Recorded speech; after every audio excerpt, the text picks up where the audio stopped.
Dude, take that off, dude. Oh, goodness. Dude, come on, man. Have some class for the people that are new to the stream.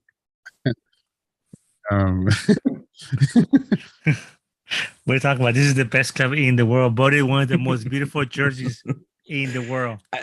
You say that, and I have yet to see that report. I'm like, who said that? What? Oh my god, man! But one of the most beautiful jerseys in the world. Our anthem is like top 5 in the world as well. Is it?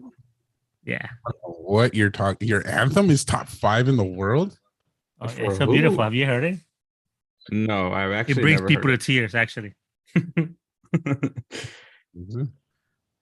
Let's see. All right, guys. You guys want to share the link from Twitch on any social media? Yeah, I'm doing that right now. Yeah. All right. Let's get them going.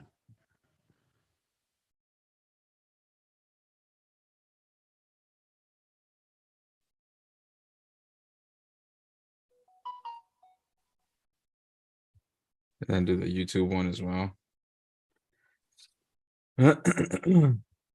Oh, our Twitch stream says FIFA 23. Well, it's because we gotta change it every time. Like it's just like, yeah, you know what I'm saying? Like every time it needs to be changed. Okay, yeah. So we just gotta remember pretty much. But you guys can't log into Twitch right now that you guys have that Twitch account and just change it. Yeah, I'm about to get in there right now.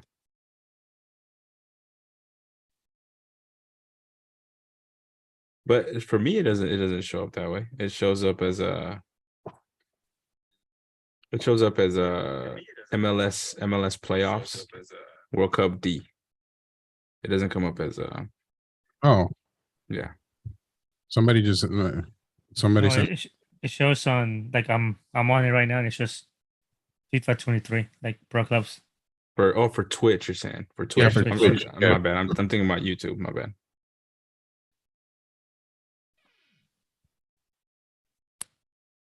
Yeah. So I wonder if I make the link a post on Facebook, do you think it'll oh, there we go. But I wonder if it's gonna like show us like kind of like, I don't know if you've seen it, but like you scrolling down Facebook and then there's like videos playing live and then people can see you live. I don't know if that's gonna be like how it is, but yeah, I don't know. Maybe. I think it would still be a good idea to just share it on your Facebook anyways. But your Instagram is usually linked to your Facebook, so like for me, like on my feed, it already shows up. Okay, so yeah, let's see. Yeah, mine's is showing too on Facebook. Okay.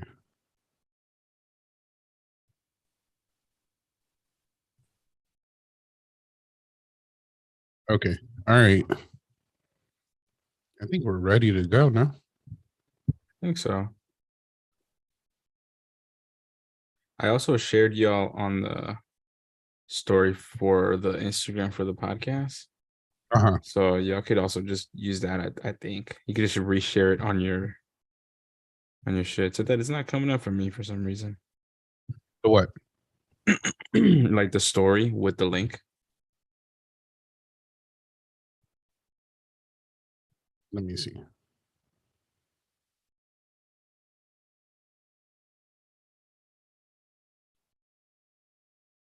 Yeah, I feel like Instagram's been spazzing out on me though as of late. So.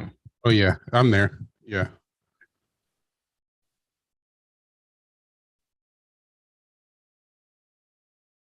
Yeah, I think we should all have the Strictly Football logo behind us, you know. You think so? Yeah, I think we should.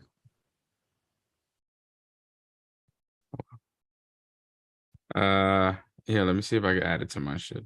Somebody said that they thought that the guy with the Cruz Azul logo was a guest speaker. Oh no. Oh, no. That's funny. Don't get fooled. Don't get fooled, yeah. Yeah, don't get fooled. He's a regular here. All right. Let's do this, guys. All right, let's do it.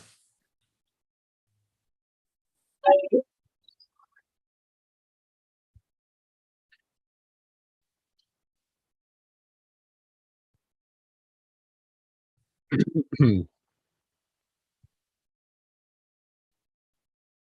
le den cumbia a la gente, con eso es suficiente. Y dale por la de repente, que le den cumbia a la gente, poquito de aguardiente, para sacar la carga de la mente. Que le den cumbia a la gente, en otro continente, me lo baile como pariente. Que le Waiting for that effect to slowly go away to welcome everybody to Strictly Football. I almost ate my own words there, but hopefully everybody on Twitch, you saw us warming up, getting our makeup done, getting ready for this episode that we're going to bring to you strictly of football.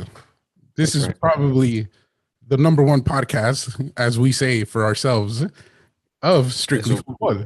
That's what we got to keep telling ourselves. Yeah. That's okay. There's no way to make it to the top if you don't even believe in yourself. Just giving you guys that word of advice. So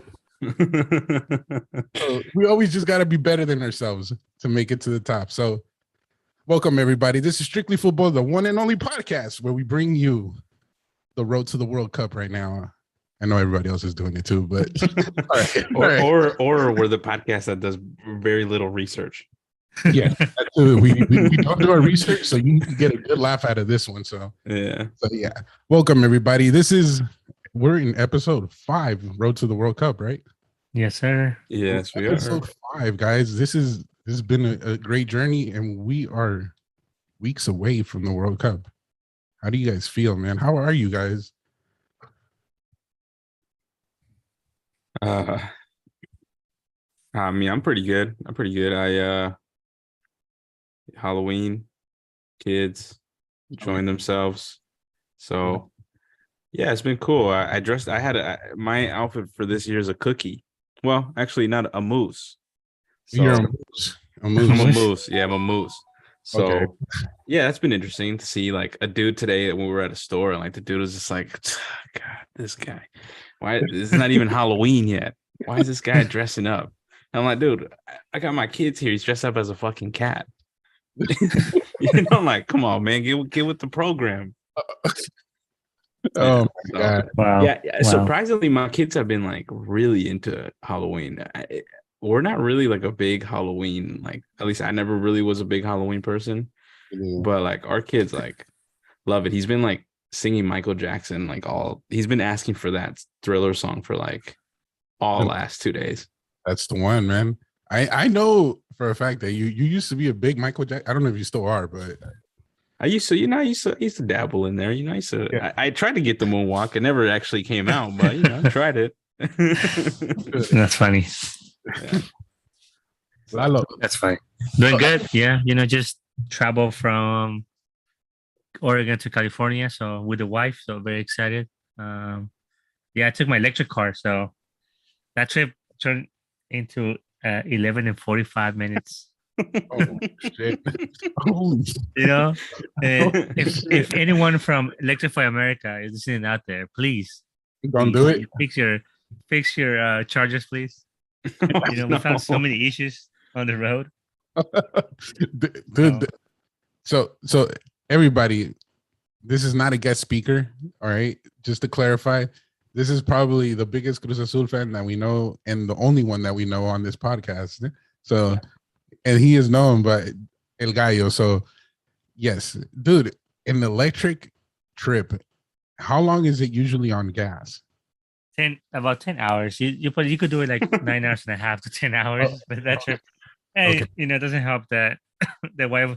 And every time you have to stop, so usually the charger stations are located at Walmarts and stuff like that. So when you arrive, you plug your car, and then it takes about 20 minutes to charge. Then you go in there, you go to Walmart, and then you start walking around. Oh, hey, look at this, look at that. You start spending money that you're saving on the electric on Walmart and Target. So yeah, it's been. You end up doing your shopping on your trip from Oregon to California. Exactly, dude. So you come back with hella shit. They're like, what a TV? Why do you a TV? Oh, TV. We're home. Got a brand new toaster oven ready to go. And they were like, why you bring a TV? Oh, I thought you did it. I thought you wanted a TV. I had to get it. I was losing money if I didn't get it. Yeah, it made sense. Mm-hmm. You know? Yeah. So other than that, but it was a rough trip. Primarily because we left kind of late from Oregon, and then there was a lot of rain during in Oregon. But on the way to California, it was super dry. So it was fun. That clarifies that you had a safe trip, man. Because if once you get to California, you're home, dude. That's it. Yeah, that's it, baby. That's it. But Good. hey, by the way, guys, I found my dad's club membership from back in the day.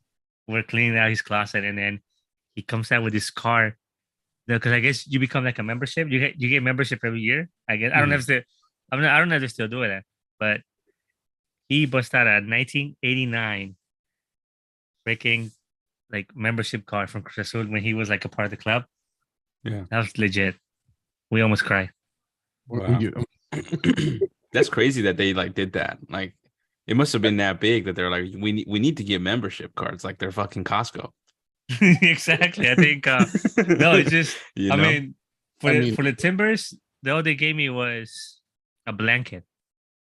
That's all they gave me. It was a blanket. So I think it was more meaningful to have a card, something like that, I just feel like I don't know. I just feel like the love that I have for Cruz Azul, it's limitless, So seeing the car was like, limitless. Wow. It gives you superpowers or what? Yeah. But anyway, I'll probably share the card later on. Okay. You're gonna have to share that. You're gonna have to tweet that out, man. Hashtag, it's a relic, dude. Hashtag Sangre Azul. Hashtag forever, baby. I mean, they don't do that anymore, right? No, I don't know. I don't think so. Because I know I think Real Madrid actually has that. They do. Oh, no way. Yeah, recently they had they were sending out packages to their club members with pretty rare items in there. 3 autos. They give you 3 autos. Yeah, they was Benzema, Toni Kroos, and Luka Modric. 3 autos. So Real Madrid, Barcelona, Cruz Azul, big clubs like that.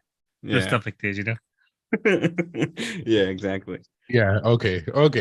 Right, so, moving on to the real deal where Cruz Azul is not found. So we're gonna be speaking about, we got what, Group E or Group E coming up. Oh, hold on. And then we got the MLS. So we got the MLS first. So we discussed the greatest league of the United States, the only league, and it's called Major League Soccer, MLS. That's right. That's what we talk about right now. They used to do kickoffs. Or they used to do those. And the Super Bowl is set for the MLS. So the West and the East. Wow. The World Series. The World Series is ready to go, and we have the LAFC against Philadelphia Union. Yeah. So our prediction came pretty true. LAFC was gonna win. Did any of you guys catch the game or anything? I watched the LAFC game. I mean, I want to get Mexico's, because Mexico was the biggest Austin, fan out here, saying this is the biggest, team out here. They're an exciting team. We can't deny that they're an exciting team. That game, I don't know if you guys caught that game. That was one of the most horrible games that Austin played in the season, in my opinion. The defense was just nowhere to be found. The midfielders were, sloppy. The own goal, come on, guys. The own goal was ridiculous. That was like a slap in the face. I don't know what happened there. Yeah, it was own goal was weird. LAFC just came in like a truck with, with all 4 cylinders, Yeah. Bella was inspired. I mean, dude, those passes that he if it wasn't for the goalie and the lack of accuracy for the strikers, the LAFC, I think we would have seen una goliza, at least 5 or 6 goals. But Austin FC disappointing. It shows it's a new team. The lack of experience, like we said, since day one. We did say that. Day one, baby. But you can't say lack of experience because it's only their second season, bro. Dude, come on, dude. But I think you could still get you could still get some some veteran players. Yeah. So what I mean is like, the team is brand new, and I guess this is all too fresh for them, and they choked. And that's simple. They choked. They maybe they got excited. I don't know. Maybe they got nervous, and I don't know, dude. You're right though. You did say, but I think they choked. They didn't show what they've been doing before this, and it clearly showed in this game, and they lost, and that's the result. Yeah, I mean, so a big takeaway is that you could be playing real good, you could play solid, but LAFC is just a different type of beast. Yeah, especially when they're at home. That home field advantage is key, and they got it for the final. So that thing is crazy. Like they showed out. Like, what I'm saying? We were just talking about fan clubs. Like LAFC looks like they know what they're doing in regards to their fans. You know what I'm saying? Like they got like a real stronghold in their community. Like what it looks like. Some videos that were showing like before the game, like they look like they'd been there since like 8 a.m. Fucking pre-gaming it. Like they're just ready to go. I'm telling you, Super Bowl ready, dude. Super Bowl ready. So here's a question, guys. And this is sometimes I think we discussed this issue a long time ago, but I mean it's important to bring it up. How MLS teams are handling like upcoming fans or people or those fans that are like in the borderline between almost becoming fans, like the ones that we saw today with LAFC.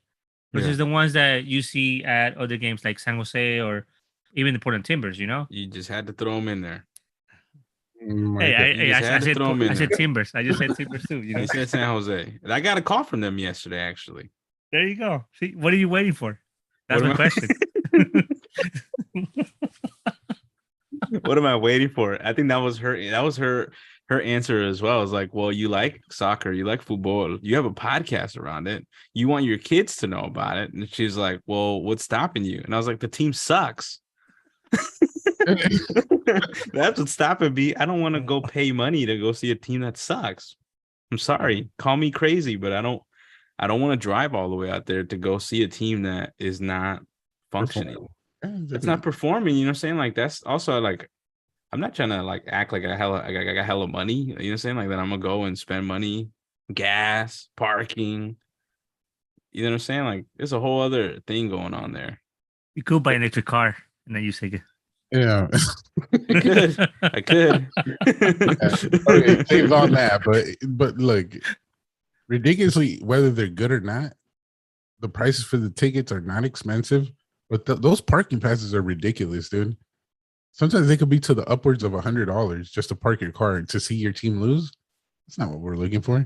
And then it doesn't even show that they even care. If the Earthquakes are charging $100 for parking pass, they should be ashamed of themselves. As an organization, they should be ashamed of themselves. Dude, I don't think that they are doing that, but I'm saying, it ranges, dude. So it's ridiculous. This is another point from us why we don't go. So going back to the question, because I remember that we used to talk about how some of the fans for the LAFC were bought, right? Were on payroll. Yeah. That's what it seemed like. Like. Looking at today's like standing, like fan base. Yeah. I feel like I was nothing. That's not the case. People are so into it. People are into it. Like it's like the team has been established for decades. Mm-hmm. And it's just is good to see, and it's a formula. That's what I'm saying. LAFC has been the number one, the role model for the league. Do you think at the pace that they're going, like at the pace that LAFC is going, do you think that they're going to outgrow this league? For sure. I mean, look at signings that they got. I mean, they got, even though we have not seen a lot of Gary Bell, but he's one of the best players out there. Otra vez, sopa de res. Come on, guys. Come on, guys. My guy didn't even play today. But just the fact that somebody's coming into this league, Come on. Shit, I could go to the stadium and you could be like, man, the fact that they got Ariel there. No. It's crazy. Look, my guy. Chiellini, dude, let's talk about Chiellini. Look, he's there too. The boy played today, but he got injured. We're talking about a World Cup winner. Yeah, he got injured. dude. because he plays volleyball. Dude? And on top of that, did you see the crazy statement he made Yeah, he did. about the Champions League? That he was Yeah. like, like he was like, oh, playing in the MLS playoff is like playing in the Champions League, dude. Dude, but And why are we mad at that? He's wearing the jersey.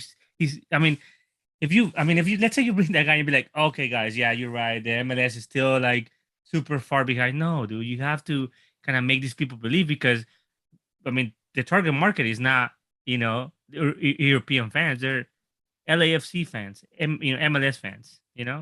I would argue that it is European fans though that they're trying to attract. I saw Because something today you about would that. like to sell the TV rights to them. Like I watched the English Premier League. I got a Peacock subscription to watch the Premier League. I'm Yep. sure that the MLS has the similar thing of like, yeah, we want those subscribers too. I question that. I would love to. I question that. I mean, I don't know if we're trying to, because then here we go again. We're trying to compete against the champions. It's not gonna happen. The Champions League is not gonna happen. Competing against the English Premier But is it's not gonna happen. But that's what they want to do, though. That's what they want to be. Their goal is to be as big as that. That's what you're trying to see. So if you don't believe in yourself, like we just said in the beginning of the podcast, then who else is going to believe in you? They got to start from somewhere. Not the English Premier fans, No, but I get it. I mean, I get it. Because now you start seeing more players from Europe making their way out here. Not older folks. We're talking about young players. They're coming out here. I heard the Portland Timbers are in talks with a Dutch player playing for I forgot what team it was. But next time I'll bring in I'll look for the article. But yeah, they're in talks with another player from the Dutch league. Clearly, look, it's going to be Robin van Persie. He's going to come out of retirement. No, he's not. Go play with the Timbers because the Timbers likes to get these guys that are like ready to go into full life retirement, like of 70 years old. So that's what they're going to go after. That's their target. That's their target. Like, that's their targeting person. Yeah. No, speaking about the Timbers real fast, they're doing a house cleaning. Except for your coach, though. The coach just resigned the coach. They resigned the coach. Look at that. I was so disappointed. What are your thoughts? You've been critical on them. We're not going to spend too much time because they're not really they're not really in the scene. They're irrelevant, really. But what do you think about this re-signing of the coach? I think it was a missed opportunity for the Timbers to start fresh. It was a missed opportunity that since all the politics going on, all the drama happening behind scenes, all the shady stuff that they were doing, the mismanagement of the team. They're supposed to be like, you know what, guys, we're starting fresh, and we're bringing like a new coach, a new person, a new direction because the team needs it. So it was a missed opportunity for me. Yeah. It's pretty good. I love to talk shit about the coach because I hate the coaching sometimes. All right. Yeah. So they won, but anyway. Back to the LAFC. So I just wanted to ask you guys a question. Okay, they have experienced players like Carlos Vela, and we're talking about Chiellini, Gareth Bale. Do you think after Carlos Vela leaves, it's still going to be the same? Because I think Carlos Vela has that's one of the biggest pulls there of why they made it this thing. So he's a good player, when he's healthy. Yeah. The fans love him. LA has a large amount of Mexican fans. Are they still going to be able to perform at this level once Carlos Vela is gone? Do you think so? I don't think so. Well, according to my co-host, they got Gareth Bale, so they got nothing to worry about. Of course. Gareth Bale only signed for 1 season. Dude, yeah, he's out of here. He's gonna be gone. Trust me, he's gonna be gone. He's gone, dude. He came to pick up $3 million, easy money, and he's gone, dude. He came here. He got the best golf membership down in Pebble Beach. He's probably doing it down in Pebble Beach, or wherever the hell it is, Malibu, wherever. He's killing it right now, dude. And what? Now he's gonna go back, retire, probably play in a league in Wales. Well, I mean, he's gonna play the World Cup, baby. I mean, that's it. I don't see Gareth Bale doing anything after this. So to answer your question, before I was attacked by Mexico, sorry, dude. Yeah, I mean, I don't think it was an attack, but go ahead. No, it felt like a super attack. I mean, are you kidding me? Okay, it's okay. I got it. know, We'll guns remember it blazing and different. everything. Want me to give him the whistle? You want me to Yeah, give him please. Yeah, just like an Stop offside, interrupting. like an offside or like a Stop foul. it, Mexico. That's a warning. No, Yeah, no thank you. card, but No card, just Anyway, so look, I think, I mean, it's a formula that has been working since Bella came into LAFC. Do I see it continue? Yeah, I mean, I think they're in a momentum right now. They have the momentum going. They already made a connection with the fans. They already made the hardest part, right? Get those people that were kind of like, oh well, I'm not sure if I'm gonna watch soccer. Those people are in it, dude. So they already did the hard part. They did the foundation already. Mm-hmm. I feel that if Bella leaves, I mean, because it's not Bella FC, dude. It's LAFC. Even though he's one of the key players, I mean, they're not dumb, dude. They have made some great acquisitions. They have been able to sell players. They know what they're doing. So I have my confidence that the LAFC is gonna, sign and keep Bella as much as they can. He has become like the icon for the team. that's what I'm saying. He's the face of the team. So Yeah, he is. He is. all right. So what do you guys want to talk about the Philadelphia Union? I don't really have nothing to say. Well, yeah. Well, I mean, I think look, this sums it up for folks that didn't watch the Philadelphia Union game. If you're interested in that, this is just a little bit of this is a little bit of insight as to how they play. The coach was asked after the game, because I saw the game. Well, I tried to, at least. And I watched a good portion of it, and the coach gets asked at the end of the game, like, "Oh, how do you think your team did?" And he was like, "I know we're not the prettiest team to watch." But it's effective. What we do is effective. Well, and they are, dude, that first half was just like, dude, it was like a wrestling match, dog. I feel like I was watching WWE. Like, it was, dude, at any time New York would get the ball, they would fucking just like chop them down. It would be fucking tactical fouls everywhere. Like, I mean, dude, to give you an idea, the Bedoya, the captain of the Philadelphia Union, when he's raising up the cup, my boy's knees bandaged up. But he has ice on it of just how much he's fucking just like out there, layers down. Dude, and he's sacrificing the knees. Okay, well, sacrificing the knees. I mean, dude, they're so like, it's gonna be interesting to see what they try to do. I think that they're gonna play the exact same way. They're gonna just fucking like just chop them down, real choppy. Like, the game was really not smooth. That first game was super choppy. Like, they did not allow New York to do anything. Second half, what helped the game was the fact that New York scored a goal. And New York scored a goal, and that kind of like, kind of woke them up.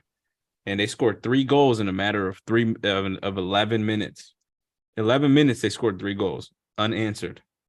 New York was stunned. So, 1, it tells us that the team is pretty gritty. They play hard. And then 2, that they can score on you fast. If they want to. So okay. So you did your research on Philadelphia. Do you think if they play in showcase like that, LA could have a little bit of trouble? I think LA needs to make. I think what Gaito said earlier is going to be real key, where he was just like, they had chances, but they were inaccurate. Yeah. Against Austin FC. I think like against a team like Philadelphia Union, they're not going to give you that many chances, just because they're going to just chop you down. They're just going to just stop the game. They're going to make it as boring and as slow as they can. And LAFC, if you watch LAFC's games, they're fast. They rely on that speed to kind of play together. Like, the goal that New York FC scored was very like LAFC-esque. Like, it was just all one touches. Like, it was just a super fast goal. So it's gonna be an interesting. It's two opposite like playing styles. I think it's gonna be very interesting to see, because I could already see, I missed the game. I was watching La Final de Liga MX. Oh yeah, we'll talk about that afterwards. But it'll be very interesting to see because we have seen when LFC gets in trouble is when teams put two or three defenders that gonna blocking and marking Bella. So if you take Bella out, LAFC loses a lot of firepower, right? And it sounds like it's gonna be a very like a tactical final to me, right? More of a let's try to get Bella out of the game so that you lose your creator because if you see Bella's role in today in today's LAFC, Yeah, he's more of the creator. You know, those passes, those long balls that he throws. You know, he's always finding your strikers. You know, your quick strikers. So what happens when you take Bella out? How does LAFC do? And they don't do very well. The times that we've seen LAFC without Bella, they struggle. well, they got Gareth Bale, so. Dude, otra vez. My God, dude. Look at me. Dude, okay, give him a yellow card. Please, give him a yellow card.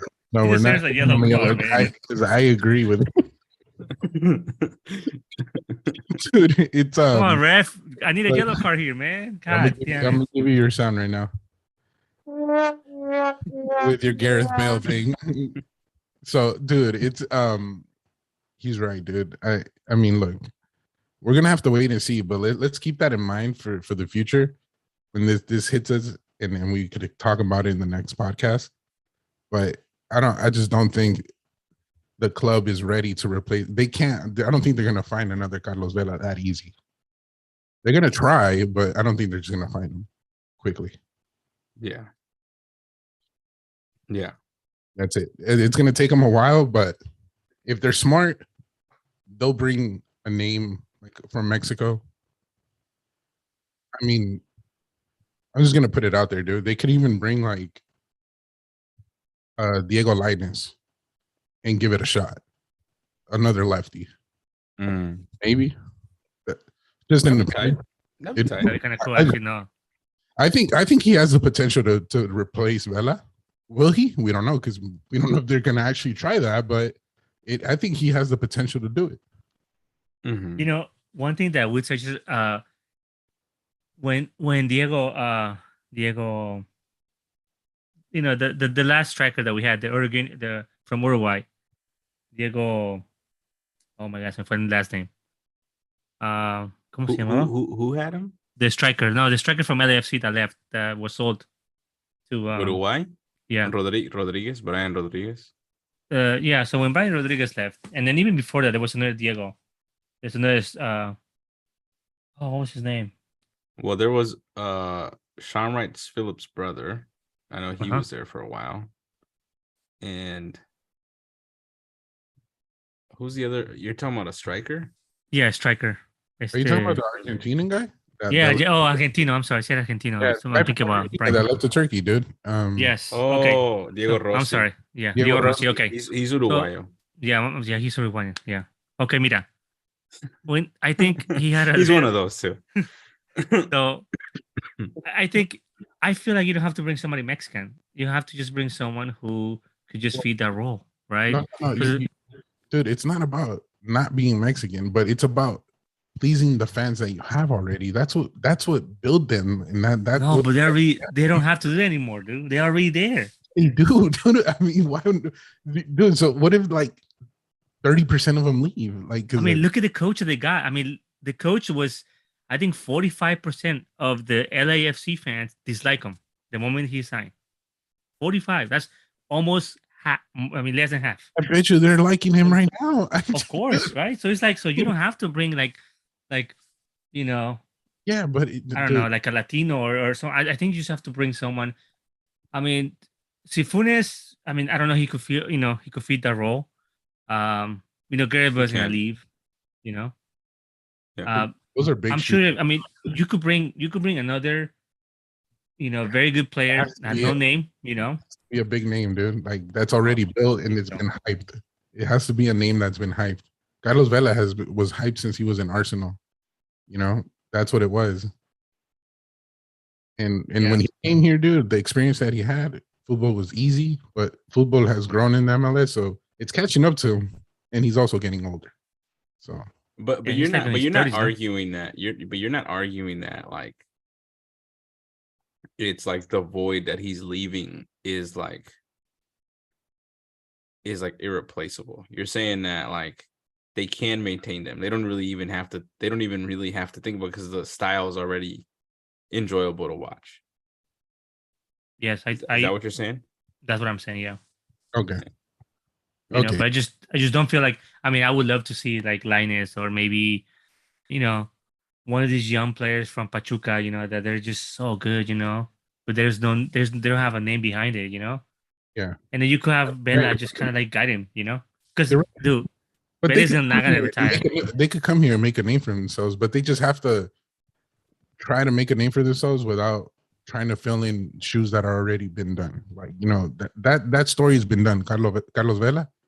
Don't try to make another Carlos Vela. Try to make someone that's going to be just like that, but in a different name. I mean, maybe that's the next stage that they're at. Maybe the next stage is not like, let's get another big name player, because you would be gambling. I mean, we saw what happened to Atlanta United, right? Like they decided to stay with their dude, and look how that's turned out. And that's not to say Carlos Vela is also a different player, but like they've also have tried to build around players that like we don't necessarily know. Yeah. And look what happened. You know what I'm saying? So there does kind of, I feel like I do kind of agree. Like there does kind of have to be like a balance. Like, you know what I'm saying? Like while the style may be enjoyable, you do need somebody to fill that, like that void. Yeah. It's not Gareth Bale. Definitely. I'm telling you that right now. It's not Gareth Bale, dude. But I think it would need to be someone like that. Yeah. You know what I mean, though? Like somebody with a name, not necessarily at the highest level, but like somebody that would come in here and make an impact, at least with their name. Like who, give me a name, Romperez. I just told you, like I think Linus would do Linus? Yeah, I think, but I don't know if it's gonna happen. That would be my opinion. I would bring somebody like him in. He's getting benched at Betis. He doesn't get playing time. For him, contract. Oh, he's no longer in Betis, playing for in the Austrian league or something like that. He's too young though. Oh yeah, for sure. He doesn't want to make that move at this point in his career. I mean, Vela didn't do it until he was what, like 30, 29? No, 20 por ahí, his late. And that was what, like 20s, late 25s. How long he's been there for? 6-7 years? 5? Probably like 4, I think. Something like that. Yeah, LAFC hasn't been along for that long. Yeah. So, dude, think about it. I mean, look at what Ricky Pooch did. I mean, that should open a lot of like eyes of what he could do and then what level he's playing at, what he came from. That's why I thought it was a great move for him to come to the MLS, and hopefully they keep him at the Galaxy. It's not just a 1-season thing and then they send him back. But Ricky Pooch is not. But Ricky Pooch is not the one selling it though. It's Chicharito. Yes. Okay, I'm gonna throw. Adds an element that's dope to watch, but that doesn't mean that he's gonna be the selling point. LAFC is at a point where like I mean, it's not to say that they need the selling point, because I think I do agree with you that they don't necessarily need one, but I think it would help. Yeah, because of the like the structure that they've kind of made, and the way that the MLS just kind of is. Yeah, I don't know. And I mean, what do you think about Jimenez? No, why are you? Because he's struggling, dude. Because he's take off your jersey, dude. Take off the Mexican jersey right now, bro. Come on, dude. Why can't this be a point where who I was actually thinking? The guy from Barcelona, Frankie. You are not about to say Frankie de Jong. Yep. You are not about to say something like that. I think that's what the team needs. That's what the team needs. Something like that. He is one of the most expensive players in the world. Whistle. I just clapped at you, but dude, give this man a red card. Oh wow, dude. That's what I think. I can't believe you just said that. Dude, Frankie de Jong, dude. No, dude. No, you cannot bring $100 million player into this league. I think the team is ready to make the. He costs more than half of the league. Dude, what are you talking about? Oh, dude. I maybe Come on, guys. Maybe Sergio Busquets might be a great Oh, thing. too old. We need somebody like. No, you need an Like- attacker. You need a But I'm sexy saying- position. Yeah, you, you don't want to bring a midfield. it's gonna be Jimenez, dude. No, it's not. Dude. Raul Yeah. Jimenez. I think that's a good Too old. move. I'm not gonna lie to you. I'm Too telling you, old. Too It's gonna old. be the He's Ache. not too It's gonna old, happen. dude. The same thing happened to Ache. Dude. Retirement. yes, but Achach is 34 years old, dude. Ache is not 34. Are you kidding me? How old is Achach? Ache is the same age as Jimenez. No, No, he's hell not, dude. Let's look it up right now. Dude, he is not the same. Look again. We do not do our research here. This is what this is showing. no. Oh my god, here, bring out the phones, guys. All right, everybody on Twitch. This Okay, is you're 32. okay. To be 32. fair, Raul is 1 year older than. I mean, 1 year younger. okay. Jesus Christ. So yeah, you're not incorrect. You're right. He's my age. He's younger than you. Yeah, he's younger than me. So what are we talking about? He's too old. I mean, come on, dude. This is a Young's main game. Look what happened to us every Wednesday, bro. We get in the field. We have to get out. We won't last like 15 minutes, dude. I'm still injured from the last time we went to go. Dog, I haven't played in 2 weeks and I'm still injured. All right. Let's move on to the World Cup, man. This thing is getting away from us. He's basically 33 years old. 33. He's not basically 33. He's done. He's 30. He's 32, God. dude. I request that the yellow card to be taken back. He's basically 33. So No. in less than a year, he's 33. So All right, before we move on to the World Cup, let's do our scores. Yeah, our predictions. Scores, yeah. okay. Reporters, dámela. En caliente, papá. En I caliente. think it's gonna go to penalties. I think it's gonna go to penalties. Wow, dude, you had a penalty. They gave you a. I think it's gonna go to penalties. I think Mexico gave you a sexy pass, and you were 1-on-1 with the keeper, and you blew it. What are you talking He about? passed it back to me. He passed it back to you with the It's gonna be 1-1, 1-1 or 2-2 in the penalties for the MLS. Yes, and then that I can't tell you who's gonna win in penalties because that's never guaranteed. Jesus Christ. Oh my God. Okay. All right. My prediction is gonna be 3-1. LAFC is gonna take. 3-1? Oh Yeah. my god, dude. You obviously are not watching the Union. Yeah. No. Union is gonna. No, I swear. Again, you're killing us today, dude. You killing Those is gonna be one goal, the Bella, and then 2 the Gareth Bell. Dude, oh my god. Oh, no. Gareth Bell is not going to play in this game. Dude, I don't he's think- hurt. He's injured. Eh? He's injured. He's gonna- Cosa rara. Dude, his arms hurt this time. Yeah, I No, for me, I it's think gonna it's be- gonna be. I think it's gonna be a close game. I think it's gonna be either. I'm gonna go with. Let me be definitive. I think it's gonna be 1-0. 1-0. Okay. LAFC. Yeah. LAFC. I think the Union's gonna tie it, dude. I think they're gonna. But I also see that as well. Yeah, Dude, I kind of agree with you with the penalties. I think it's gonna go there. If not penalties, extra time for sure. Yeah, there might be but dude, it's just so hard to say because based off what Mexico said, they just started chopping down the trees, dude. I don't think LAFC is used to that, dude. If you They're start not used to that physicality. They're used to players fucking choking and scoring on themselves. Yeah, so I mean, Bedoya is one of them, dude. That's what he is, man. He's a leñero. Carnicero, as they say, or a leñero. Un leñero, dude. Como dice mi mamá, ese bichito es leñero. Dude. Chopping it down dude, with the machete. Look en la leña y dándole la leña. Oh my God, dude, you guys are wild. Dude, okay. That's your prediction. 3-1. I think it's gonna go to penalties off a 1-1 or 2-2, and then Mexico said a 1-0. All right, let's see, man. They play November 5th. What is that, next week? Next week, yeah. Yeah, that's right. All right, guys. So now to move on to the real deal, the World Cup.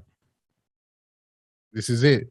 The World Cup. We're in Group E, and then after that we got 1, 2, 3 more groups to discuss. But this is it, dude. This is the group that we've been waiting for because one of our members swears this is El Grupo de la Muerte. This is it. That's me. That's him. Mágico That's said me. this is the Grupo I de la can't believe that you think that it's another group. I'm curious as to what y'all think it is, but I know what Alito thinks it's Poland and Mexico's group, which I completely disagree on that. Yeah, this group is like the most intense group at all of them. There's no like the only one that I would be like, oh yeah, they're not gonna fucking pass is probably Costa Rica. But even them, like, I still think that they're Philadelphia Union on the international level. You know, dude, they don't chop down. They don't chop down trees, bro. They don't chop down trees, but don't be surprised if all 11 players are like in front of that, like in the goal. You know, like they're just like that's their tactic. Like let's just stand still on the goal. I mean, okay. So the reason why I don't think so is because Costa Rica didn't qualify in first place. I mean, they were. That's your. That's your barometer. I don't. That's your rubric. Give yourself a red card, dude. Because close out the shop, dude.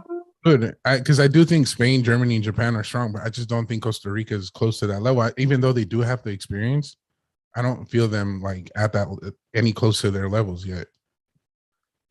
After seeing what Japan did to USA, I don't see it, dude. That's my opinion, dude. I think that out of all the groups, I think this is the most even of all the groups. Like everyone, yes, they may not have qualified in first, but I think that on a good day, I think Japan can take Spain or Germany. Oh, yep, I agree. You know what I'm saying? Like on the good day, they could do that. Costa Rica, on a good day, they can park the bus effectively against Spain.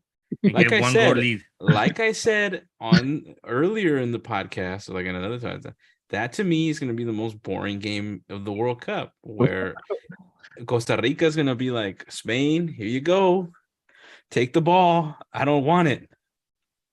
You know, I don't want it, and I'm gonna let you do what you need to do, and we're just going to defend all game. So that's the reason I think that this is the Grupo de la Muerte. I just think that they're all just kind of even. And Germany is not as like effective as we've seen them in the past couple of years. You know, they still got Mueller out there, which I think Mueller's still a great player, but like, you know, it's telling me that they haven't found a replacement for him. Yeah, it's not the Germany that we used to like in South Africa, you know, La Demoledora. Or even when they struggled against Mexico. I mean, if you looked at that team was supposed to win the World Cup, dude. It's the curse, dude. That team was stacked. I mean, that team was crazy. It was, but it was the curse, dude. They had just won the World Cup before that. It was the curse. It's the curse. I believe in the curse. I believe in it too, dude, because that Germany team was ridiculously good from every player. Dude, even their bench was ridiculous. I couldn't even.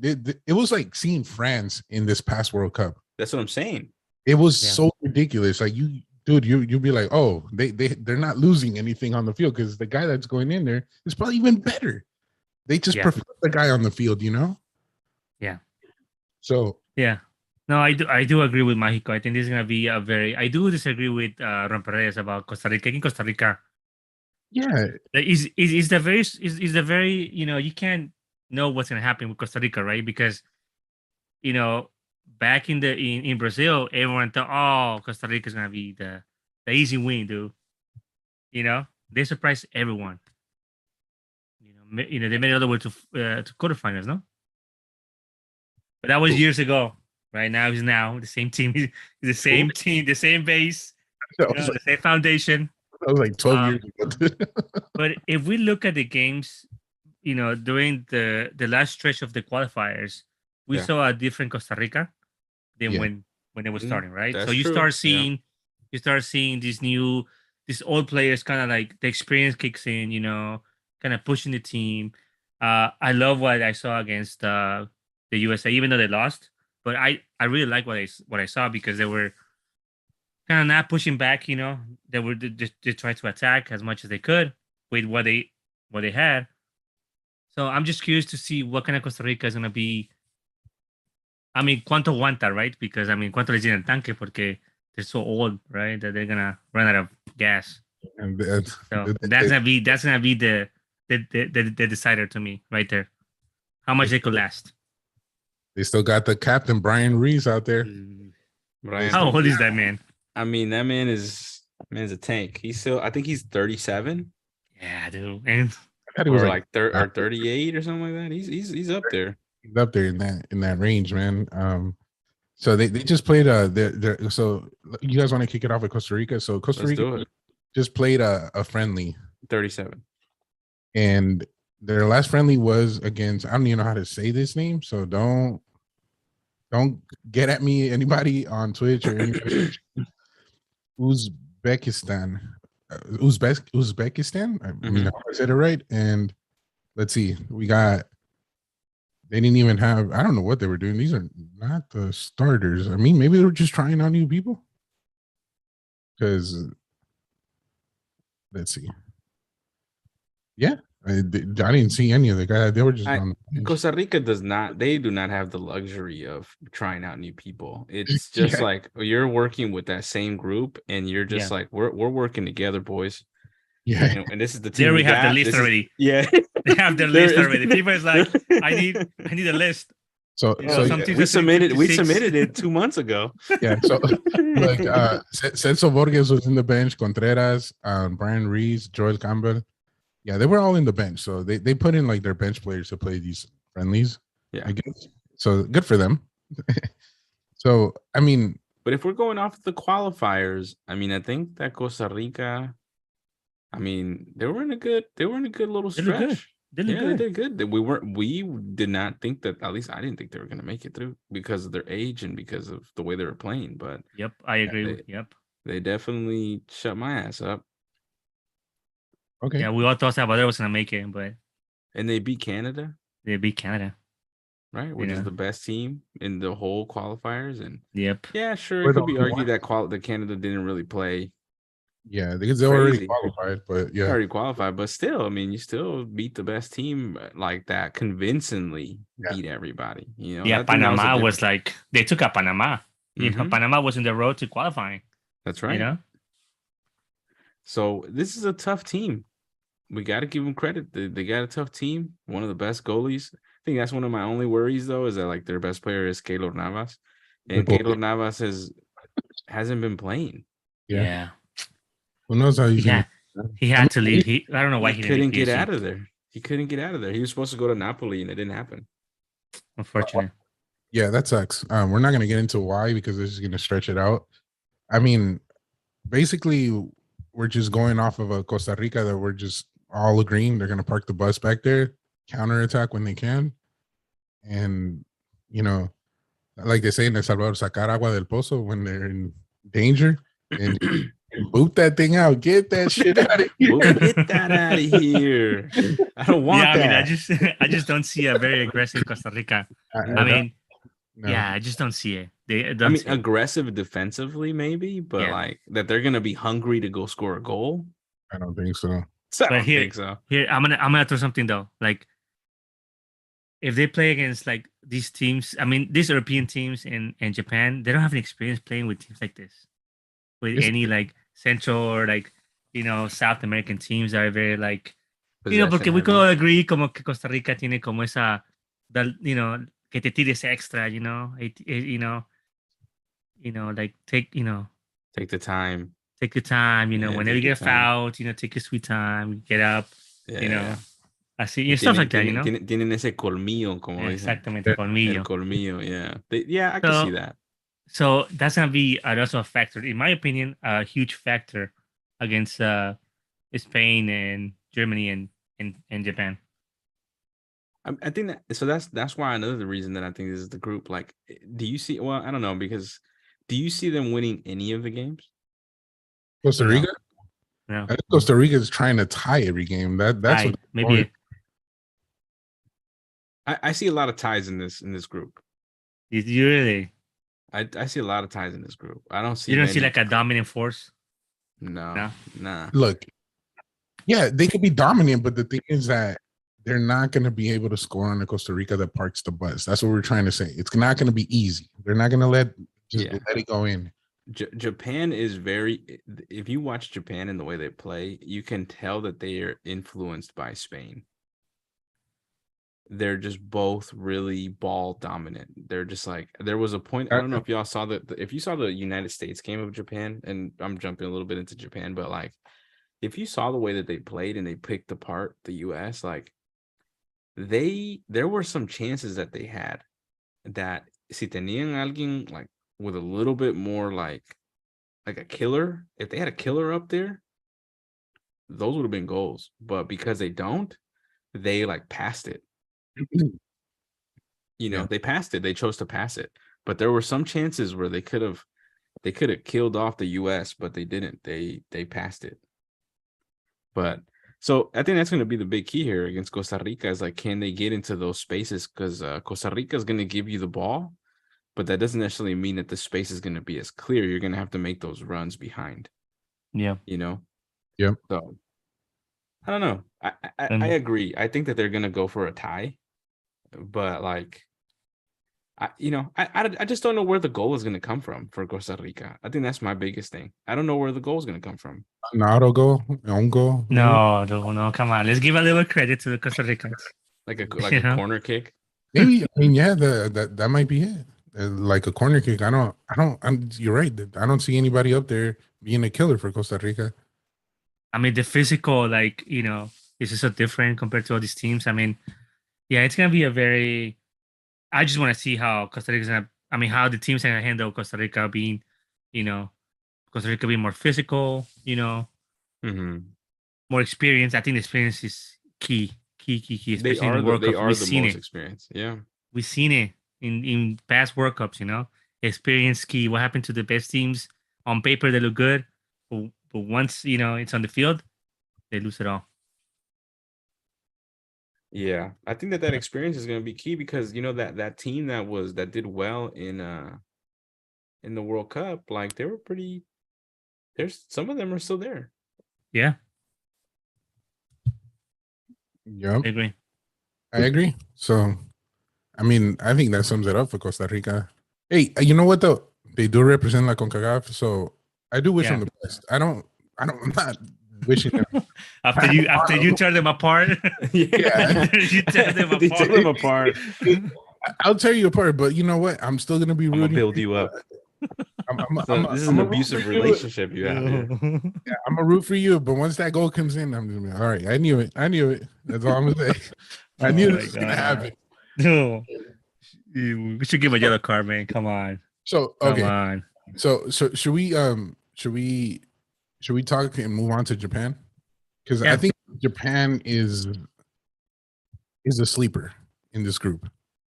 After like the display they did it against the US, kind of underestimated for sure. I 100% underestimated, and then they humbled the US that was coming up with their heads high, and they told them like, hey, you're not going to come in here and make this easy thinking it's going to go in easy. So now the US has to open up their eyes and know that it's a big world out there. So Japan, dude, I mean, Japan has players that I've seen playing in good teams. Mm-hmm. So, like I said, Mexico said, there's no killer up there, but they do have players from the midfield down. They do.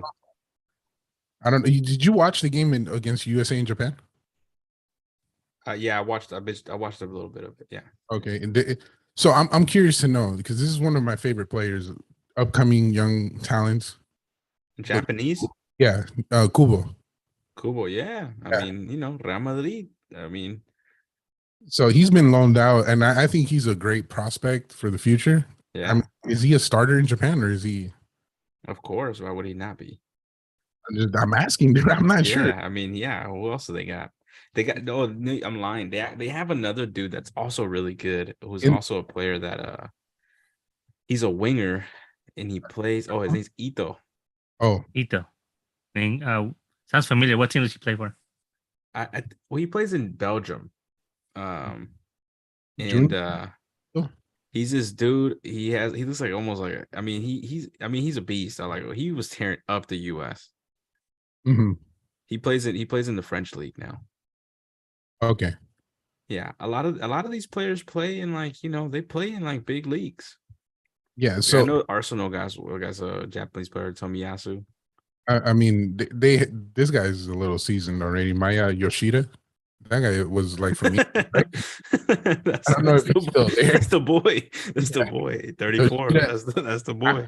I do know that the Red Bull Salzburg has Takumi Minamino. I don't know if I'm saying his name correct. Oh yeah. Yeah, Minamino. that guy's good, man. He's good. Yeah, he just didn't get the chance he just didn't have enough of a chance at Liverpool. I mean, it's kind of hard to get a chance when you have Salah and Mane ahead of you. It's complicated. Firmino. It's hard. And they still got the Shinji Kagawa up there, dude. That was my guy. You know, he was supposed to be like the next big thing. Yeah, he was. Yeah, he's supposed to be the next big thing. I don't know if he's still in the team. Okay. I don't think he made it into the team. Who is in the team is a blast from the past for all you Inter fans. Is my boy Nagatomo. Nagatomo. That's the boy from played for Inter for a while. Yeah, he's still there. Yeah, he's still in the main team. So, oh man, look, he made the national. He's on the team. No, he's on the team. I wonder if he's gonna make the cut. I think is, dude. Look, Japan's not the best at football, but I think these players like this is very important to have on the team with experience, so they can coach the guys that are coming up. He might not be a starter, but he's gonna be like, "Hey, dude, this is what you got to do. You're gonna go in there and do this." You know, it's more of like an aid that you're getting out there. You know, like a help. You know, with experience. Yeah. I agree with you though about them being underrated. Nobody really really kind of looks out for them. I think that they always kind of fly under the radar, but like they play really it's really clean, you know. It's like a really clean team to watch. Like they have a style, they have an identity, they stick to their guns, and they kind of just play to it. You know what I'm saying? Like I think what they've always have missed though has been like a killer on the internet on the international level. That's not to say that Japan's never had a striker that is like world class, because they have had one, but it's just been a while. You know what I'm saying? Like I forget the dude's name, but there was a player. I think he may be the oldest player playing actively. My boy though, like I mean, he's like one of the greatest players of the Japanese league. You know, like he's just like he's like renowned in the league. You know, but that doesn't mean that that's been able to be transferred onto the world stage. I think that's always kind of been one of the things that's always hurt them. Yeah, I agree with Mexico. You know, always in every World Cup, you know, Japan always becomes this threat, you know, to all these teams, you know, and underrated. They and all these teams make that mistake, and once they play, Japan is very structured. It's very, you know, you could see the shifting from defense to midfield, and to to feed the strikers. You know, very straightforward, very, you know, very technical. You know, I do agree. Yeah, they are missing the last piece. You know, the más importante. You know, that's why I think it has always hurt them to play against big teams. You know, yeah. So yeah, I'm excited to see what's gonna happen with Japan. I think I read our crazy article in the other day about Japan, how some of the players, some of the strikers especially, they invest so much. You know, they put all these, you know, they put them in pedestal, and then they just don't deliver. They don't deliver, and then they become another, you know, another not failure, but you know, another undelivered promise, you could say. You know, because there have been so many talents in young players, and they just don't make the cut. But they have great midfield. They have very clean, you know, very fast pace. I noticed this transition; it was so fast. Yeah. The other dude too that is to be on the lookout for this team is Kamada.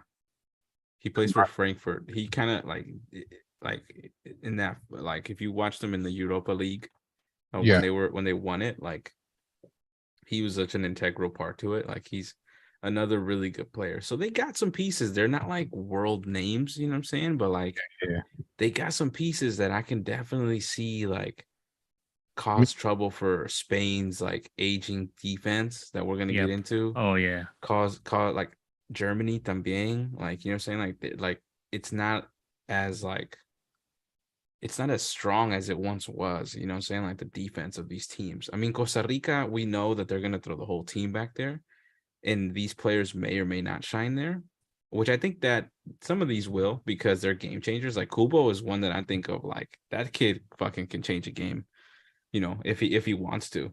He's like that good. Real Madrid didn't get him for no reason, you know?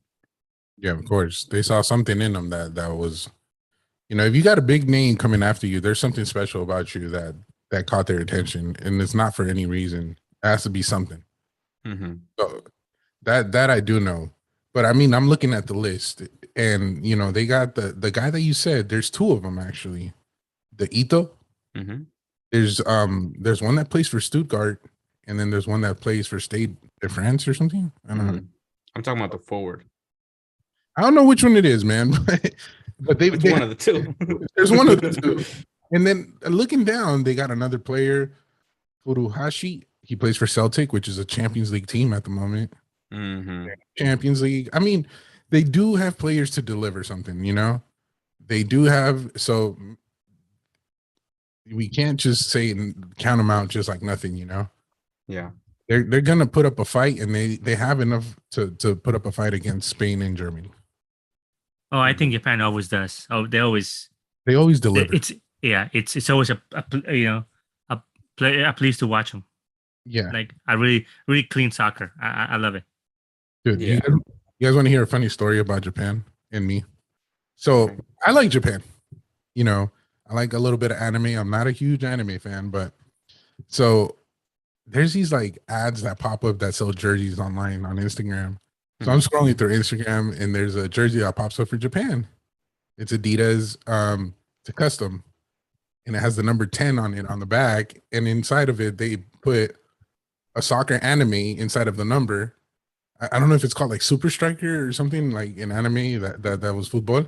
And so I order a size. I don't know if it was made in that size for Japanese people. You fell for it. They got you, baby. They got you. No, dude, I put that thing on, dude, and I'm like, oh man, damn, I can't breathe in this. They obviously don't got Sam's in Japan. They don't have my 2XL. They don't build you like that over there. They got a Japanese. They sent me a Japanese 2XL, which is meant for like, you know, shorter people that, you know, not 6'4". Which translates to what, like a medium? Medium, maybe, dude. I put that thing. I was about to rip it, dude. Like the whole. I was like, holy shit, dude. Oh man. So, what am I gonna do with it? I don't know. I might just frame it because it's a cool jersey. But I like the creativity that they had put in it, dude. The anime inside the number, pretty cool. Sadly, it doesn't fit. Yeah. But needless to say, that's not gonna be on you. It's not going to be on me for the World Cup. I was actually trying to wear it for this podcast, and it backfired. Yeah, you learned again. You re-engaged that part again. Well, let's jump into the other teams. We have Spain. You want to talk to Spain? You want to talk about Spain or Germany? I think let's talk about Spain. Yeah.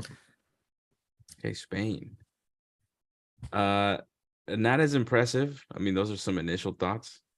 Not as impressive as they once were. I mean, I think that they got some of the best young. I think if I had to say that, I would say Spain has some of the best young talent in the world. At the moment, yeah. At the moment, I think that they have some of the most exciting players to think about what they're going to become in the future. Yeah. But that's just not where they're at now. And I would just say that that's actually just in the midfield, because their forward line is still Morata, which it baffles me how this guy still makes it on the team. I don't know, man. But I don't know how he's on there. I mean, the other player that I could think about is Ferran Torres, who also is in that. I mean, you know, I think the kid's good. I'm not going to say that he's not good, because I think he's good. I don't think that Barcelona would have made a move like that for a player that they don't think is that good. But Yeah, he's not at the level like, what they used to be when they were at the top. It's not like a David Villa up there. But yeah, but let's also be very clear that Spain doesn't create the best strikers in the world. That's They're true. not known for that. Mm-hmm. but they had the great Raúl from Real Madrid. Dude, we're talking about decades. Come on, bro. Yeah, but David Villa. Villa, and that was You have Fernando Torres. I mean, you had El Niño. I mean, let's not brush okay, over that they on, never created, that they never created forwards. They had forwards. It's not their strength. It's not their strength, But I mean, you can't deny that Fernando Torres was a beast at one point in the world. He was. David Yeah, he Villa was a beast at one point in the world. Like, we can't just deny that they didn't have strikers. I mean, obviously that's not their forte. I'll say that. Yeah. Right. Yeah, I agree.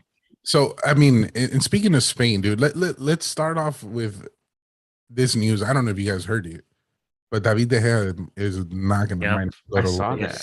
I saw that. Which is insane because as soon as they told him that, the beast came out, dude. This guy started diving, and look at where he got him. Manchester United victory. But see, this is his own fault. You step up when they piss you off. You should be performing like this all year round.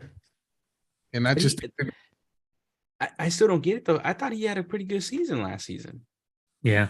Was that before the goals that went through his legs, or like the mistakes, or the dude? I mean, come on.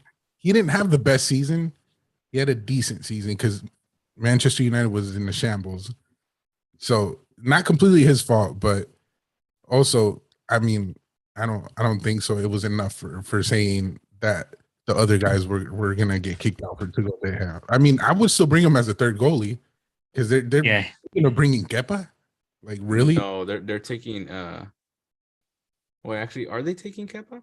Dude, I'm looking at it right now. Well, he got named into the preliminary squad. Got it. Okay. So he got named into the preliminary squad for the World Cup. Got it. Yeah, Kepa is on there. Got it. So I see there. Unai Simon, David Raya. So Simon is a legit goalie, dude. That guy is good. Yeah, he's a beast. He's a beast. Yeah, we can't argue about that. So I don't know, man. I'm gonna just say, dude. Look, I'm gonna just say this because Luis Enrique did not bring Ansu Fati either, and he already said it, dude. He's like, I'm not gonna bring a kid that performs good, but he's been injured and then he's not in form at the moment. He's like, I need to bring a player that's in form, even if it's a backup. So if I think he's ready before the World Cup, I'll take him. But if not, I'm not gonna take him. See, here's my take, on this. This is the Premier League list, right? There's 56 players. How could De Gea and Ansu not be there? Even though we know that they might not make it, they should have been there. Out of respect. De Gea, dude, the boy is 31 years old. Maybe his last World Cup. Probably. I mean, yeah. I mean, well, maybe because some goalies play for a while. Yeah. But if he's not even called for this World Cup, I mean, I doubt he'll make the next one. I mean, if we want to go into this goalie thing, I mean, Mexico runs them for years to come. So yeah, Mexico runs them to the fucking ground. Exactly. Ochoa is like what, 34? But anyway, we're not talking about Ochoa. We're talking about we're not talking about that right now. So anyway. I'm just saying, out of 56 players, De Gea couldn't make the list. Well, you have to think out of those 56, you're only able to take 3. Right. But you don't have to pick. So you don't deal with that right now. The list has 5. Has 5? Oh, okay. David De Gea should have been there. So who are the 5 that they're taking? You said them already. They have Kepa, they have David Raya, they have Robert Sanchez, David Soria, y Unai Simon. Wow. Okay. I mean, what the hell is Soria, dude? What? He has 0 caps, so I mean, I don't know if I highly doubt he's gonna make it on that. Dude, okay, well, let's not jump the gun. So far, it's looking like he's not going. Maybe last minute he might get the call. This is not the final decision, right? No. So according to, from my understanding, from out of this list, this is the list because FIFA requires you to send a list of up to 56 players. From that list, you just take them out, and then you can't add any more players. Oh shit. Okay. Yeah, no, so he's gone. No, he's gone. Okay, so he's gone. Okay. Yeah. Wow. Okay, so moving on. I mean, sucks to suck, but I mean, out of respect, they should have took him. But look at you guys want to move on to the defenders? I'm looking at this list right now. I mean, this defense is looking old. Bro. It's such a staggered ass fucking list because it's just like you got a bunch of old ass dudes and you got like a 19-year-old in there. So all right. So we're looking at Mexico, huh? It's a mess, dude. I mean, my boy Sergio Ramos is on the list. Dude, Jordi Alba, Marcos Alonso, Cesar Espilicueta, Alejandro Valde, Dani Carvajal, Jose Gaya, Eddie Garcia, and Hugo Guillamon, Americ Laporte, and Diego Llorente, Arnau Martinez, Inago Martinez, Sergio Ramos, Pau Torres, and what the fuck am I saying now? Wow, dude, they brought in like the freaking almost the 2010 rookies. The 2010 team. Around this 2010 team. I'm surprised PK's not there, bro. I'm surprised. I'm surprised. I honestly thought he was gonna be on this list. Me too. Okay, so okay, they're not all gonna go, right? So no. Okay, so I mean, who would they take? I would say that, and Luis Enrique really loves Jordi Alba, so he'd probably take him. Cesar Azpilicueta is probably gonna go. Yeah. Carvajal is probably gonna go. Yeah. Aimec Laporte probably would go. I think Jose Gaya is gonna go. Jose Gaya might be his main one because he's his main guy. Yeah. Jose Gaya. Pau Torres. Sexio might sneak in, but I don't know if he's gonna get in. You don't think so? That's my guy. So? That's my guy, but I don't think he's gonna sneak in. No, he's gonna have to. You know why? He's fine. His last World Cup. You know, I could see it happening already. If Sexio Ramos starts for Spain, they should be ashamed of themselves. Dude, there should be no reason why Laporte doesn't start over him. Yeah, or even Pau Torres. Pau Torres is another great player. Pau Torres and Laporte should be the main dudes right there. Well, Cesar Espilicueta would probably play center back. Why, dude? Why? Dude? I mean, look, Cesar Espilicueta, even though he's not like, crazy, he's not Puyol, not saying that, but you can tell that the Spaniards, like the Spanish team, like they really look up to him as like their leader. He's a leader. Okay. Okay, that might be the reason. I mean, Eddie Garcia, I don't know, man. I don't think that looks really young. I mean, Alejandro Valde, he's young, but he's not ready for this. Marcos Alonso, he's old. He's old. I mean, he can fill you left back, right back. I mean, he doesn't play defense. I think that's the problem. Yeah.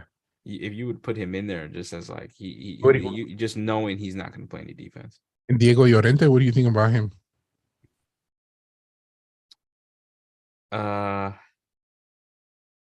At Leeds, I don't really ever see him. Is he the dude from Real Madrid? I don't know who that is. I think it might be, but no, dude, there's like 10 of those guys, Llorentes. So yeah, it's like a cajillion Llorentes. I mean, I remember my boy Leon. So there's like 10 Llorentes, but dude, like you said, that list looks scary. That looks like a mess. That defense looks like a mess. Dude, that looks like that might be Spain's biggest. That might be their hole, dude. That might be their weakest link. Oh, that's definitely that and the forward line. No, I gotta go back to you on that. That forward line. We're gonna get into the forward line. So now let's move on to the midfield. We're talking about Jesus, man. Captain Tentacles. Señor Tentáculos. Come on, dude. Hey. Señor Tentáculos. Dude, Sergio Canales, Gavi, Koke, Marcos Llorente. Then we got Bryce Mendez. I've never seen that guy play. Mikel Merino, Dani Olmo, Pedri, Sergi Roberto, dude. Rodri. That's a weird one. And then that's how thin this line is. Oihan Sanset, Carlos Soler, Thiago, and that's it. That's it for the midfielders. I mean, this is their strongest point. This is their strongest. I mean, you would love to have everybody. I mean, not everybody. Yeah. I mean, I would love to have Marcos Llorente. I mean, Danny Olmo is an exciting player. He's probably not going to start, but I think he's one of the biggest. Like, I think if I had to say like what one of the players that could change a game or like gets a little bit more forward, I would say Danny Olmo. I mean, Pedri's a beast. I mean, he's 19. He's a starter for sure. There's no way he's not starting. If someone else starts above Pedri, Luis Enrique should be ashamed of himself. I mean, do you think he's do you think he's going to take Gavi? I think he should. I think he has at least in the bench. I think he used it in the Europa League. Gavi played. Yeah, he was the youngest player to ever start or something like that. I don't know, but yeah, I think he should. This is sus. Like Sergi Roberto. I mean, Rodri. I mean, actually, I don't even know, dude. I don't know if Pedri starts over Thiago or Rodri. That's my problem here. I think he's gonna want Sergio Busquets in the middle. So I think that's a lock. There's no way he's taking him out.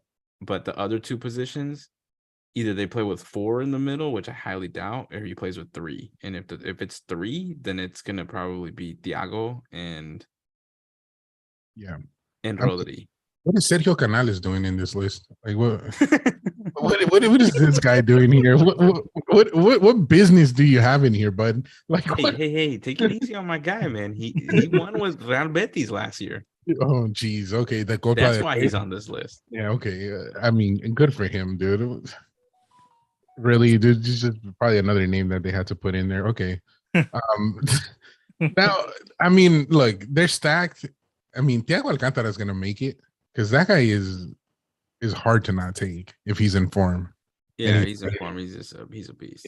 Yeah. So we'll see. It's a hard one, but I mean, how many midfielders can you take? You could make as many as you want, I think. Yeah. You make 26 players. The good thing about Dani Olmo, he can play you as a winger too. That's true. So he's a midfielder and also a winger. So he could play both.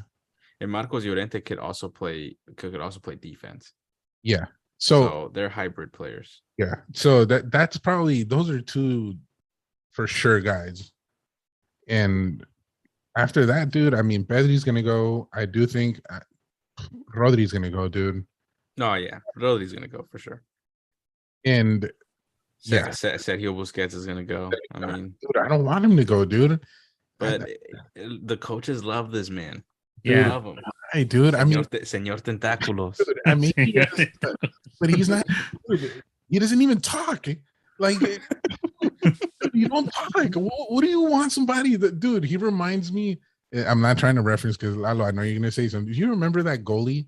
And really quick, that they called El Mudo from El Salvador. That dude, that guy didn't say a damn word. Dude, he just wouldn't say anything, and he remembered. And he's the kid, bro. So it's like, dude, no, he doesn't talk. So, I mean, I can't wait to see the final decision on this. It's if there's certain players here that go, it's going to be very sus, and it might have to do with like the favoritism of Luis Enrique. Yeah, he has his favorites in this team. Exactly. Sure. So, and then he's been. Okay, so now, and let's just go over the forwards too. So from the top, we got, let's see, Marco Asensio, Iago Aspas, Ansu Fati, Borja Iglesias, Alvaro Morata, Mikel Oyarzabal, Yermi Pino, Gerard Moreno, Rodrigo Moreno, Jesus, and Pablo Sarabia, Ferran Torres, and Nico Williams. Jesus, dude. It's a huge list. It is. They put 56 names on there, bro. 56. Damn. And then this half is gone. At least 20 they have to cut 20. 20, dude. Can you imagine? Yeah. I read a crazy article. I mean, and I don't really follow European soccer a lot, but I was reading an article about Nico Williams. Yeah. I don't know if you know about he was half he's Spanish, but he had the option to play for Ghana. Yeah. He wanted to represent Spain. So there was a lot of controversy about that. The guy is good, man. He's a good player. Nico Williams, he's a great player, dude. I think he should have played for Ghana, though. I think he probably got it. Yeah, dude. If they gave him the opportunity to play in Ghana, he should have stayed in Ghana. So yeah. So we're not 100% sure if this guy's gonna make it. But the one that we're talking about is, where'd he go? Alvaro Morata. So he's on the list. He's not a for sure thing yet. So let's not jump the gun. I think out of these forwards, honestly, if he's ready to go, Oyarzabal is gonna be a starter. I That think is a beast. yeah, he's badass, dude. I think Oyarzabal is gonna be a starter.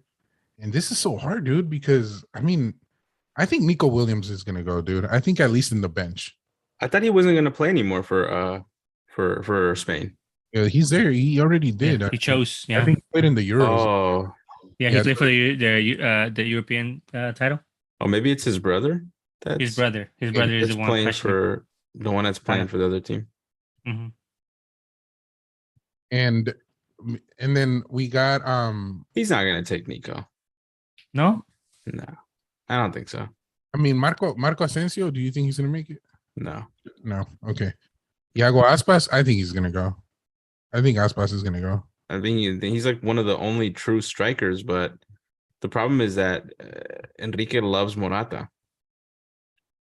And Morata's gonna go. And I would choose Gerardo Moreno over Aspas. The one from Villarreal. Well, yeah, after that season.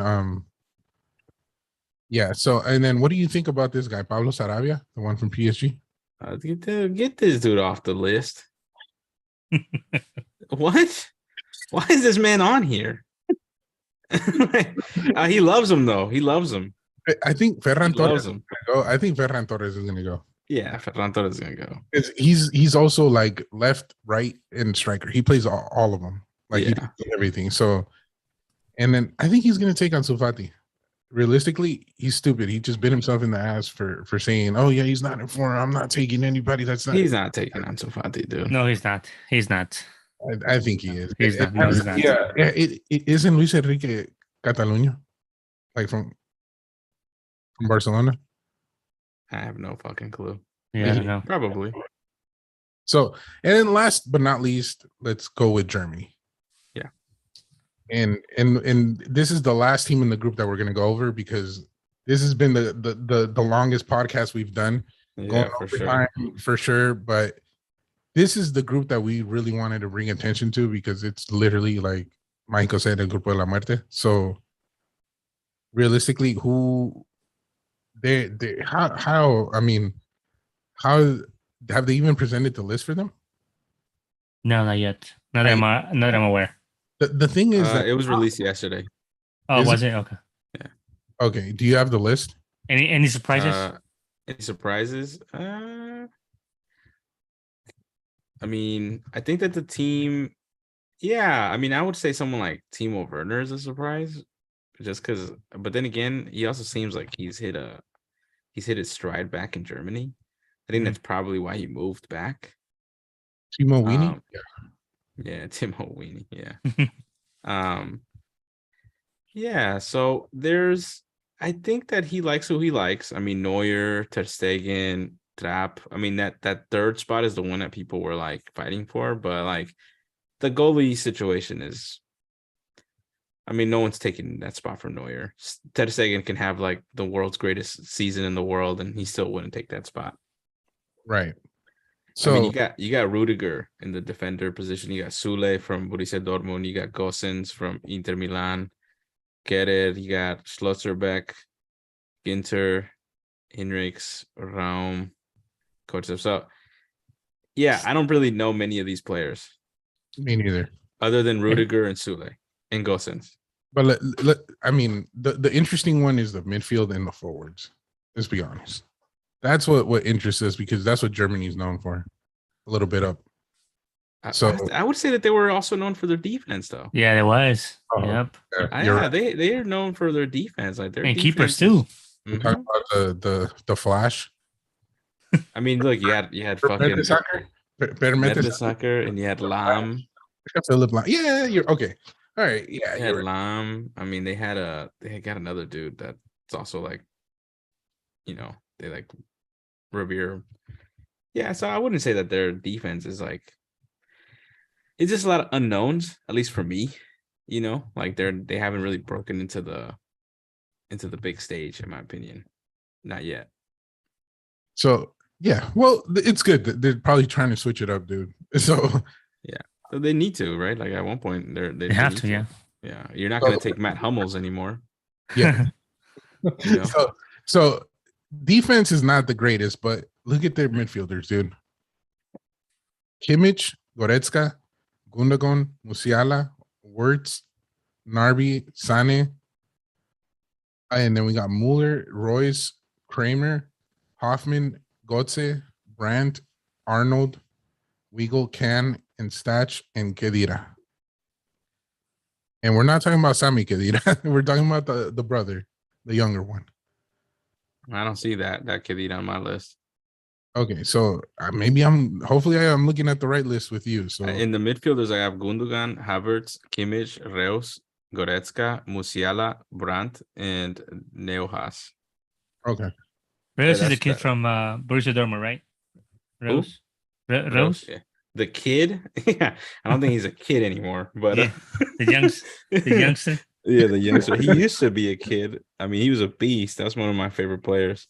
Yeah. But so legitimately, Kimmich, he's gonna go. Beast. Goretzka, beast. Gundogan, beast. Musiala, prospective beast. When I was watching him play against England, he's the only kid, because Germany, also similar to Japan and Spain, they're very safe with the ball. So they're very safe. And Musiala is the only one taking risks in that midfield. Everybody else, Gundogan doesn't take that many risks. Kimmich, he's just like a fucking center defensive mid that's going to disrupt. Goretzka, also kind of like a workhorse. But if you had to like put like a brain or somebody that's like a little bit of a risk taker, it's Musiala. Musiala is a beast. Yeah. He's a beast. He's hella young too. I think it was going to be between them and England, and he chose Germany. So Mueller is going to go. And who is this Sane guy that I see in this? Is he on your list? Leroy Sané. Yeah. Okay. He's the one that used to play he used to play at Man City. Manchester City. Okay. So that guy, he's going to go. I thought Marco Reus got hurt. So I don't even know why he's on this list. From what he's not on my list. So no, he is. Oh, Kramer, is Kramer on your list? Kramer. I don't see Kramer on my list. Hoffman, we'll skip that. Hoffman, he's another prospective player that they're like really banking on. And Götze is not on your list, is he? Götze? Yeah, it's ridiculous. So I don't know why he's, because I don't know what list I'm looking at. So I went on Google and it says Götze, Julian Brandt, which I think Julian Brandt is gonna go. So I'm just gonna go with the next dudes. Probably Emery Can. That's all I see, because then you said Kedira's not on your list, right?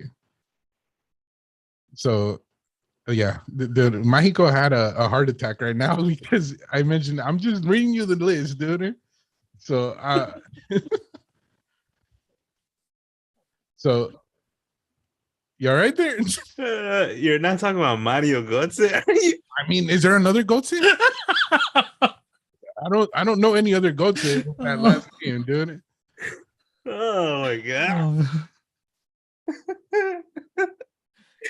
Oh man, that man. He's playing like in the Dutch league now. Yeah, and I think he just came back. He came back to the German league, my man. Yeah. That's so funny that he's on that list. If he is on that list, that must be from like 2010, 2014. He's the one that won them the World Cup, dude. Okay. Fuck, dude. I went to the quickest one. This is the podcast where we don't listen to the wrong one. I can tell. Yeah. Hey, check the list for Mario Gomez, bro. Dude, I'm serious. Philip Blom's on mine.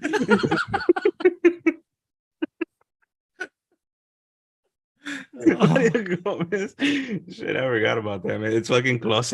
Like he's up there. Look, dude, go. Look, I put Germany preliminary World Cup. It's okay, dude. It's okay. You don't get. It's okay. okay, dude. It's okay. Yeah, It's okay. It's okay. It happens, man. There's a lot of information out there. Yeah. Bro, Okay. look, I went to another link, and so but look, It's okay. Overall, It's okay, dude. It's okay. So It's overall, okay, dude.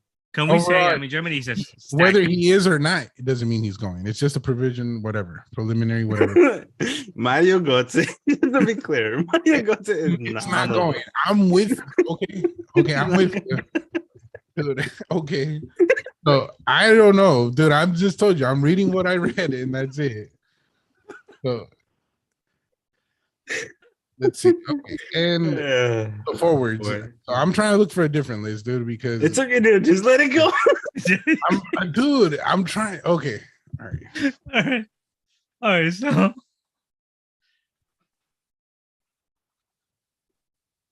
Here, let me put the one I got on the chat. Okay, that's what I'm trying to tell you. Oh, yeah, I got you. I got you. Here. So look, at the end of the day, the midfield is their strongest point. Their attack is not as strong. I mean, you got some players like you got Muller. Muller to me he's still an important player. Like he still gets goals. He still shows up when he needs to. Gnabry is another like talent that I feel like they've been waiting to see like flourish. Yeah. And it hasn't, not to say that it hasn't paid off, but I gotta be honest with you. I think staying in the Bundesliga has not helped these players. Like Thomas Muller, yes, but like Serge Gnabry, I don't think so. And Leroy Sané, tampoco. Like, I just don't think that it's really helping them. Like, it's not getting them to the next level. Like, Timo Werner tried, and he ate shit at Chelsea. Well, yeah. I mean, he's doing good now, but that doesn't necessarily mean that he was doing well outside of that. But then again, I don't know. Maybe they don't need to leave. Okay. I just feel like that has just hurt the Bundesliga's weak structure in regards to equity. Like the fact that Bayern is going to win every year, I think has really hurt their international team. Like if you look at this list, it's not as crazy as it was before. Like some of these players, like it just hurts them to just be there. I mean, dude, but are we talking about Sané? Like that's the example? I think it's a lot of them. I think it's Sané. I think it's Gnabry. I mean, Kimmich is good. I would love to see him play for Real Madrid. I'd love to see him play somewhere else where he's a little bit more challenged. That's not he's not a good player. Goretzka también. Like I'd love for these players to go somewhere else to show. Dude, but like I agree with you, but it's just like, dude, it's like the level of comfortness these guys reach because they're like Bayern. We go to Champions League and if we play there, we're at home. So that's probably why they do it. I don't think there's any other explanation. So, but Germany is known for that, bro. I mean, if you look at the history of the Germany players in the past decades, they're all staying in Germany. Yeah, and they go to they always play for the best team. One of the best teams in the world, Bayern. Yeah, but I don't know if I totally agree with that though, because I think I look at Ozil. I mean, his stint at Real Madrid was probably one of the best. I look at Toni Kroos, still out there at Real Madrid, still holding it down. Rudiger también. Like, I think it benefits the team to go out of Germany because in Germany, like, yes, you're with a really good team in Bayern, but like the league isn't like. It's not as strong as it used to be. You know what I'm saying? Like, they already know who's going to win before you even start. I don't even know why other teams show up. This is like the same thing, dude, that happens in France with PSG. Yeah. It's like they build the super squad and then all the other teams struggle to. I mean, except that in the Bundesliga, they do have like Borussia Dortmund that puts up a fight, and Red Bull. But and if they're not, then it's fucking And that's it. That's it. How many like look, just to tell you like the discrepancy in the league, dude. Bayern Munich has 38 goals. 4 of them. It's only been 12 games. They have 38 goals already. The next team is at 25. Yeah. Like it's just too easy for them. Yeah. And then they kind of look for it themselves, dude. I mean, but can you blame them, dude? Isn't that what they got to do is build a squad like that? And then it's like, what do you want them to do? Just get all the weenies and then just not perform like this? I mean, you can't. Yeah, I feel it, but I don't know, man.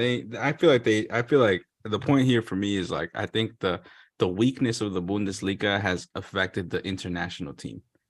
That's what it tells me. I agree. And now, I mean, safely, who do you think is going to be leading the team? Like leading, like the captain. The captain, yeah. Oh, probably Neuer.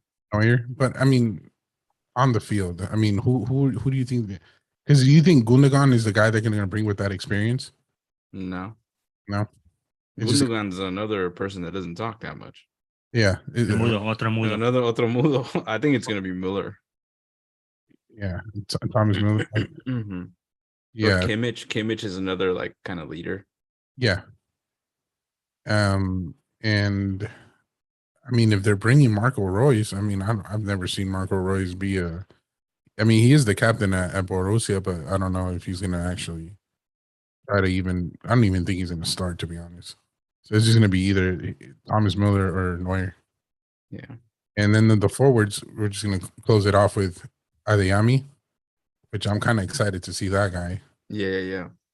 They got Kai Havertz in top form right now. He's playing in Chelsea. Timo Weenie, he rebuilt his form in Red Bull.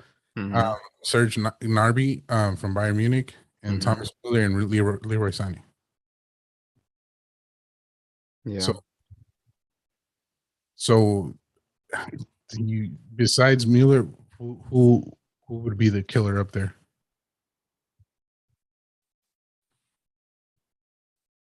Man, I don't think that they really got one.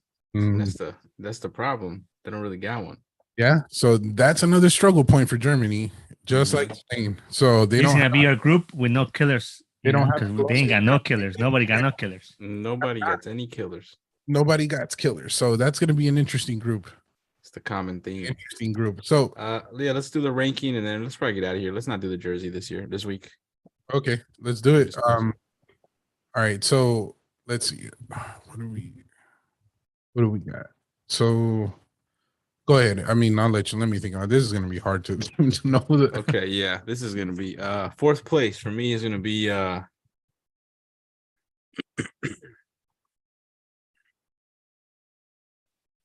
is gonna be Costa Rica. Okay.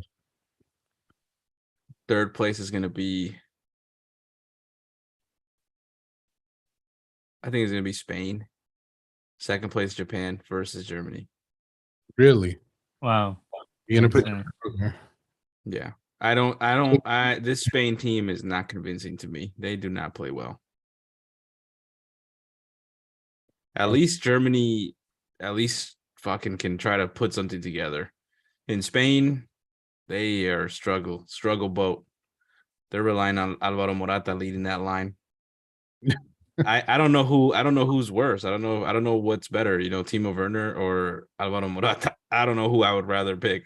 Part of me would probably choose Timo Werner. Timo Weenie, yeah. I'd go with Timo Weenie. But yeah, definitely I do see Costa Rica being last. I mean, dude, it's hard, but I still do believe that Spain can pull something off, dude. But not for first place. I think they could pull off second. And Germany, I think Japan's gonna get third, dude. And I'm gonna go with Germany in first.